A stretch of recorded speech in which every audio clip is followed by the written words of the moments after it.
Hey everyone, this is Tim from YourSixTech. Today in this video I'm going to show you how to remove the micro SD card on your Nintendo Switch.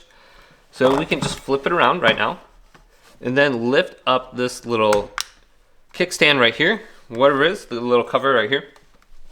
And then you can see the micro SD card on the bottom. So to remove these micro SD cards, typically you have to press them in and then they'll pop out. So use your fingernail and just push this in. You can see it's not coming out, it's kind of stuck in there. So push it in. You'll hear a little click and then it'll pop out a little bit. You can see it's coming out. Now it's not going to come out all the way, so you're going to have to grab it now. And you can see, here's the micro SD card. So a lot of times on your phone or your camera or whatever device you're using, you just have to push it in and it'll pop out.